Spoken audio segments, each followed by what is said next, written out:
जय हिंद साथियों, आप सभी का स्वागत है। उम्मीद करता हूँ कि आप सभी अच्छे होंगे। मित्रों, आज हम काव्य शास्त्र के सभी महत्वपूर्ण प्रश्नों को देखेंगे। चलिए अब सेशन की शुरुआत करते हैं आज के पहले प्रश्न से। पहला प्रश्न आप सभी के सामने है। किसी साहित्य का अध्ययन, मनन और विश्लेषण के द्वारा उसके गुण दोषादि का विवेचन करने वाले विषय के लिए सर्वाधिक उपयुक्त नाम है। साहित्य शास्त्र, काव्य शास्त्र, अलंकार शास्त्र, काव्यांग। आप सभी बताइए प्रश्न एक का सही आंसर क्या होगा। प्रश्न एक का सही आंसर है साहित्य शास्त्र।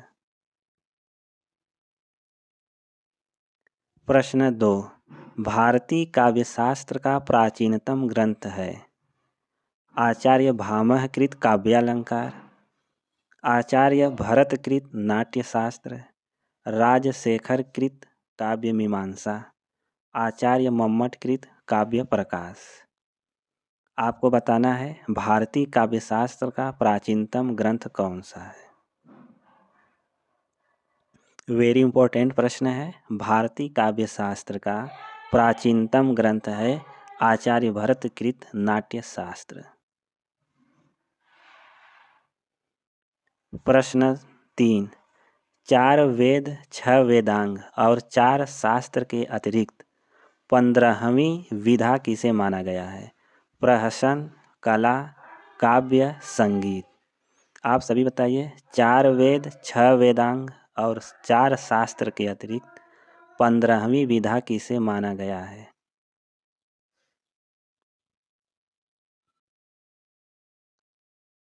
पंद्रहवीं विधा काव्य को माना गया है। प्रश्न 4, काव्य को 14 विधाओं का आधार किसने कहा है। भरत, भामह, मम्मट, राजशेखर।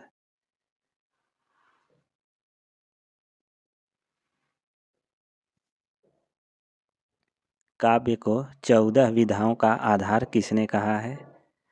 काव्य को 14 विधाओं का आधार राजशेखर ने कहा है।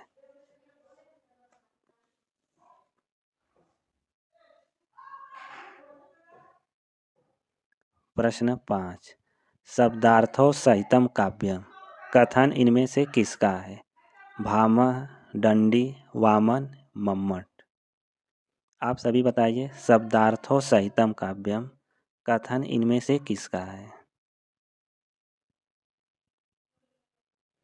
शब्दार्थों सहितम काव्यम कथन आचार्य भामह का है। निम्नलिखित को सुमेलित कीजिए तथा दिए गए कूट की सहायता से सही उत्तर चुनिए। शब्दार्थों सहितो काव्यम शब्दार्थों काव्यम, यह आचार्य रुद्रट का कथन है। शब्दार्थ शरीरम तावत काव्यम, आनंदवर्धन। वाक्यम रसात्मक काव्यम, विश्वनाथ। रमणीयार्थ प्रतिपादकः शब्द काव्यम, पंडित राज जगन्नाथ। तो राइट आंसर है इसका कूट विकल्प बी।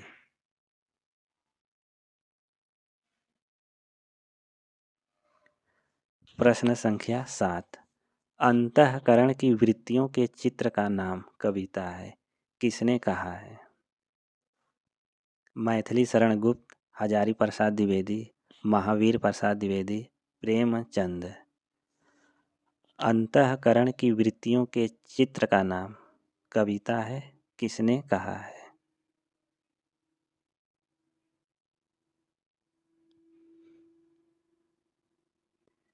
अंतःकरण की वृत्तियों के चित्र का नाम कविता है, यह महावीर प्रसाद द्विवेदी ने कहा है। कविता को जीवन और जगत की अभिव्यक्ति किसने कहा। हजारी प्रसाद द्विवेदी, डॉक्टर नगेंद्र, परमानंद श्रीवास्तव, रामचंद्र शुक्ल। कविता को जीवन और जगत की अभिव्यक्ति किसने कहा है। कविता को जीवन और जगत की अभिव्यक्ति रामचंद्र शुक्ल ने कहा है। कविता द्वारा असंभव को भी संभव किया जा सकता है किसने कहा है? महावीर प्रसाद द्विवेदी, हजारी प्रसाद द्विवेदी, भारतेंदु हरिश्चंद्र, रामचंद्र शुक्ल। आप सभी बताइए, कविता द्वारा असंभव को भी संभव किया जा सकता है किसने कहा है? कविता द्वारा असंभव को भी संभव किया जा सकता है, महावीर प्रसाद द्विवेदी ने कहा है।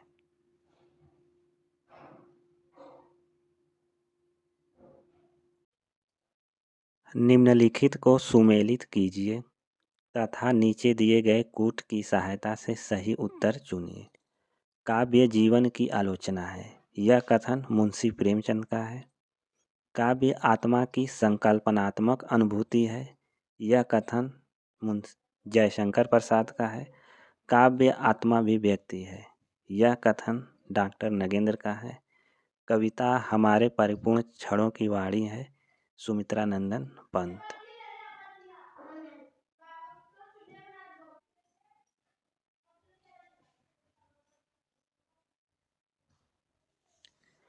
इनमें से कौन सा तत्व काव्य के भाव पक्ष का नहीं है? कल्पना, अनुभूति, शब्द चयन, विचार। आपको बताना है कि कौन सा तत्व काव्य के भाव पक्ष का नहीं है।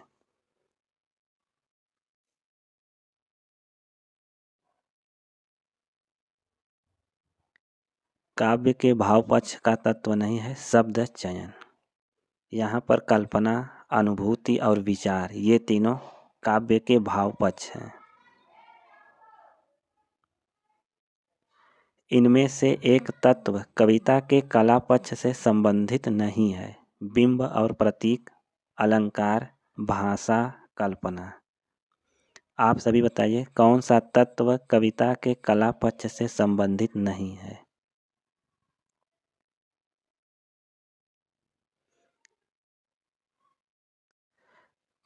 इसका सही आंसर है कल्पना। कल्पना तत्व कविता के कला पक्ष से संबंधित नहीं है। किसी प्रसिद्ध या कल्पित कथानक से आबद्ध सर्गबद्ध काव्य को क्या कहते हैं? प्रबंध काव्य, मुक्तक काव्य, दृश्य काव्य, इनमें से कोई नहीं। आप सभी बताइए, किसी प्रसिद्ध या कल्पित कथानक से आबद्ध सर्गबद्ध काव्य को क्या कहते हैं? तो इसका सही आंसर है प्रबंध काव्य। कविता में सर्वोपरि महत्व इनमें से किसका है? बुद्धि, कल्पना, भाषा, संगीत तत्व। कविता में सर्वोपरि महत्व इनमें से किसका है?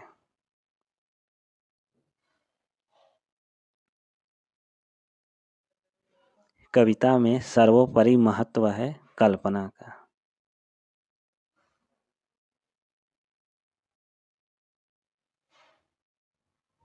प्रश्न 15, काव्य हेतु का सही अर्थ है? काव्य की उपयोगिता, काव्य रचना का उद्देश्य, काव्य रचना का कारण, काव्यगत सौंदर्य।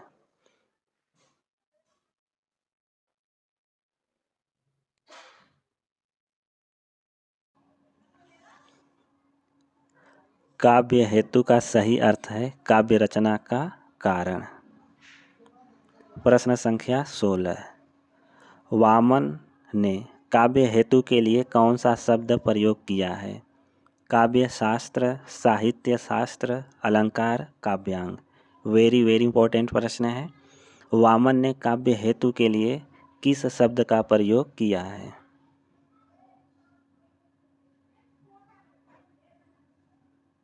वामन ने काव्य हेतु के लिए काव्यांग शब्द का प्रयोग किया है। प्रश्न संख्या 17, एकाग्रता और अभ्यास से उत्पन्न शक्ति को काव्य हेतु किसने माना है? राजशेखर, भरत मुनि, दंडी, रुद्रट। आप सभी बताइए, एकाग्रता और अभ्यास से उत्पन्न शक्ति को काव्य हेतु किसने माना है?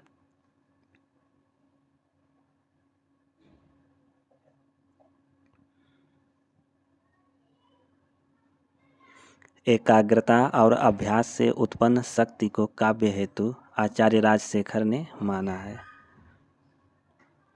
प्रश्न 18। राजशेखर ने प्रतिभा के कितने भेदों का उल्लेख किया है?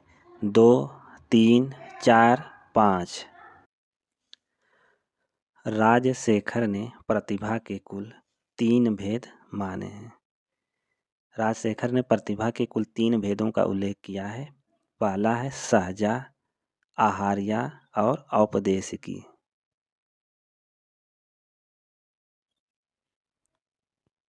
राजशेखर के अनुसार इनमें से बुद्धि के 3 भेद कौन हैं? सहजा, आहार्या, औपदेशिकी। सारस्वत, आभ्यासिक और औपदेशिकी। स्मृति, मति और प्रज्ञा। इनमें से कोई नहीं। आपको बताना है राजशेखर के अनुसार इनमें से बुद्धि के 3 भेद कौन हैं? राजशेखर के अनुसार बुद्धि के 3 भेद हैं स्मृति, मति और प्रज्ञा। प्रश्न 20। भावित्री प्रतिभा इनमें से भावित्री प्रतिभा किसमें होती है? विषय वस्तु में, भाषा शैली में, कवि में, पाठक या सहृदय में। आप सभी बताइए भावित्री प्रतिभा किसमें होती है?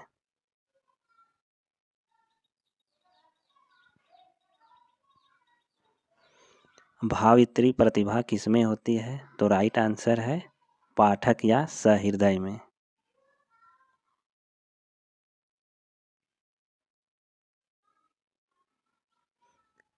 प्रश्न 21। प्रतिभा को नवोन्मेषशालिनी प्रज्ञा किसने कहा है? भट्टौट, पाणिनि, पतंजलि, भट्टनायक। प्रतिभा को नवोन्मेषशालिनी प्रज्ञा किसने कहा है?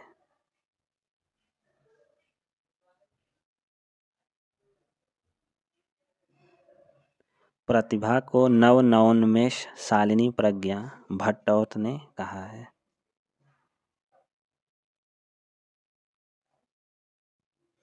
प्रश्न 22। प्रतिभा को अपूर्व वस्तु निर्माण क्षमा प्रज्ञा इनमें से किसने कहा है? राजशेखर, अभिनवगुप्त, पंडित राज, विश्वनाथ। किसने प्रतिभा को अपूर्व वस्तु निर्माण क्षमा प्रज्ञा कहा है?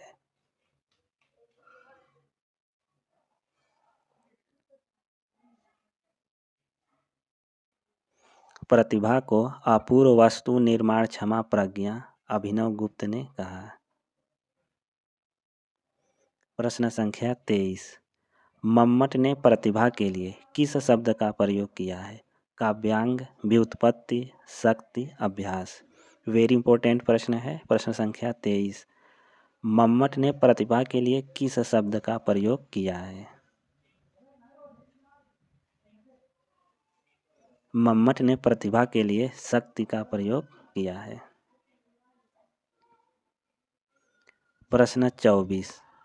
आत्मविश्वास में ही आत्मा की पूर्णता है, यह कथन किसका है? रामचंद्र शुक्ल, हजारी प्रसाद द्विवेदी, नामवर सिंह, बाबू गुलाब राय। आत्मविश्वास में ही आत्मा की पूर्णता है, यह कथन किसका है?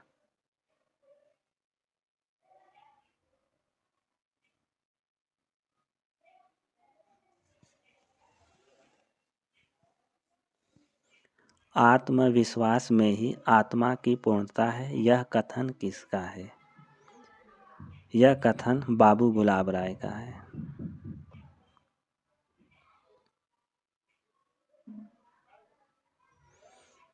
प्रश्न 25।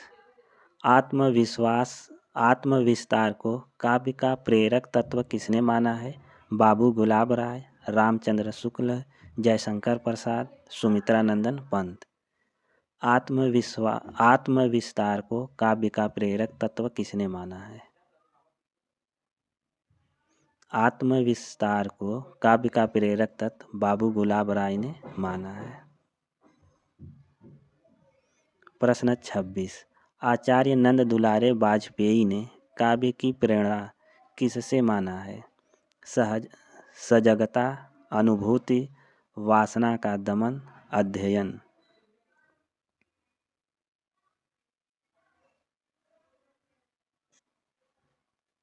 आचार्य नंद दुलारे वाजपेयी ने काव्य की प्रेरणा किससे माना है? तो राइट आंसर है अनुभूति से।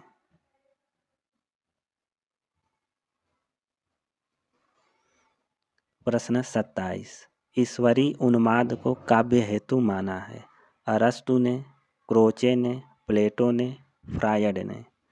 किसने ईश्वरी उन्माद को काव्य हेतु माना है? ईश्वरी उन्माद को काव्य हेतु प्लेटो ने माना है। प्रश्न 28। वासना के दमन की स्वस्थ प्रवृत्ति ही काव्य की प्रेरणा है। यह सिद्धांत इनमें से किस विचारक का है? Wordsworth, Hegel, Adler, Freud.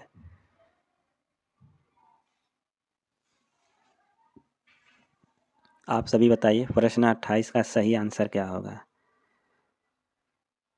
वासना के दमन की स्वस्थ प्रवृत्ति ही काव्य की प्रेरणा है। यह सिद्धांत इनमें से किस विचारक का है? यह सिद्धांत फ्रायड का है। प्रश्न 29। इनमें से किस विचारक ने अहम की स्थापना की प्रवृत्ति को काव्य हेतु माना है? आप सभी बताइए इनमें से किस विचारक ने अहम की स्थापना की प्रवृत्ति को काव्य हेतु माना है? एडलर, प्लेटो, अरस्तु, लॉन्जाइनस। प्रश्न संख्या 29 का सही आंसर है एडलर। प्रश्न 30। जो अपूर्ण कला उसी की पूर्ति है पंक्ति के माध्यम से मैथिली शरण गुप्त ने किसके सिद्धांत का समर्थन किया है? होरेस का नवशास्त्रीवाद का, एडलर का क्षतिपूर्ति सिद्धांत का, क्रोचे का अभिव्यंजनावाद का, रिचर्ड्स का संप्रेषण सिद्धांत का। तो आप सभी बताइए जो अपूर्ण कला उसी की पूर्ति है इस पंक्ति के माध्यम से मैथिली शरण गुप्त ने किसके सिद्धांत का समर्थन किया है? वेरी इंपॉर्टेंट प्रश्न है। इस प्रश्न का सही आंसर है एडलर का क्षतिपूर्ति सिद्धांत का। प्रश्न 31। काव्य प्रयोजन का सबसे पहले उल्लेख मिलता है भामहकृत काव्यालंकार में, दंडीकृत काव्यादर्श में, भरतमुनिकृत नाट्यशास्त्र में, राजशेखरकृत काव्य मीमांसा में। वेरी इंपॉर्टेंट प्रश्न है। काव्य प्रयोजन का सबसे पहले उल्लेख भरतमुनिकृत नाट्यशास्त्र में मिलता है। प्रश्न संख्या 32। पुरुषार्थ चाटुष्य की सिद्धि को काव्य का प्रयोजन किसने माना है? भामह ने, कुंतक ने, वामन ने, भामह एवं कुंतक ने। आप सभी बताइए पुरुषार्थ चातुष्य की सिद्धि को काव्य का प्रयोजन किसने माना है? प्रश्न 32 का सही आंसर है भामह और कुंतक ने। प्रश्न 33। कीर्ति प्रीति हेतुत्वात् इनमें से किसने कहा? वामन, दंडी, मम्मट, विश्वनाथ।